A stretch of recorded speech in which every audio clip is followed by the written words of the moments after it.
képp koo xamante ne nii tamit da ngaa toog ñàkk wërsëg mu nga yëg ko ci sa bopp maanaam nga jël sóoratu yaasin lu mel ni sóoratu yaasin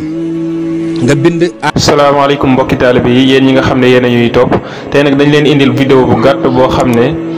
dañ ciy indi ay mbooti sóoratu yaasin mooy loo xam ne nit ki su ko defee dana am wërsëg gu yokk muy li yomba def.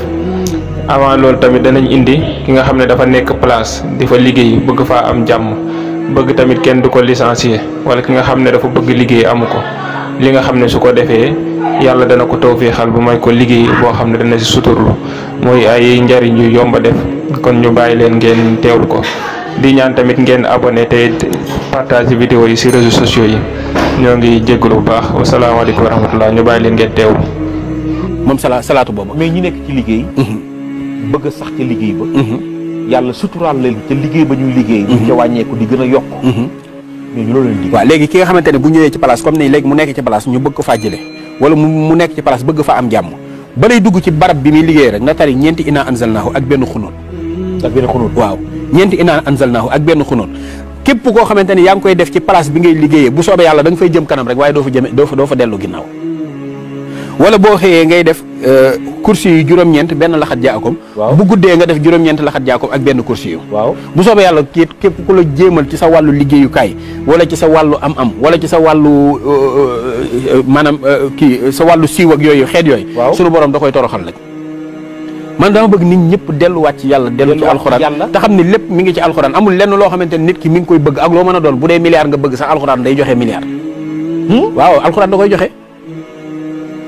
alxuraan day joxe milliard day joxe lépp mais li ma nanguwul daal mooy alxuraan mënul dara. suratu yaasin nag mu nekk loo xamante ne nii maanaam jëmm ju ne am na xol. maanaam xolub alxuraan mooy suratu yaasin moom la yonent bi sallallahu alayhi wa sallam wax ni li maa xori ak loo ko jànge jubloo ko rek yaasin mën na ko suratu yaasin. maanaam yéene joo ci am. loo ko jànge jubloo ko maanaam bu dee ku feebar la bëgg a wér. jàng sóoratu yaasin ngir bëgg wér sunu borom dana ko wéral bu dee ko ay bàkkaaram jaaxal mu bëgg sunu borom jéggal ko ci sóoratu yaasin bu ko jàngee sunu borom dana ko defal bu dee koo xamante ne daa nekk fu suufe bëgg kawe di jàng sóoratu yaasin jublu ko ca suñu borom dana ko ca defal waaye dafa bari ay asraar yoo xamante ne nii dafa nekk ci sóoratu yaasin ak ay askar yoo xamante ne daa nekk ci sóoratu yaasin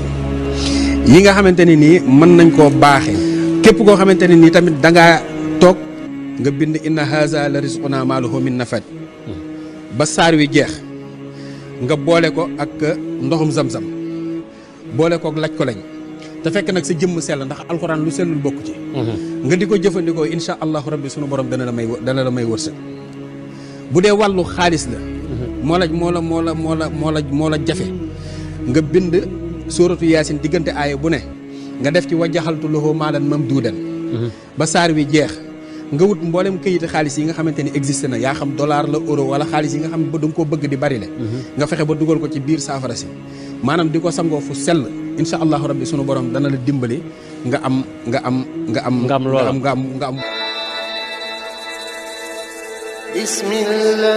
bismillah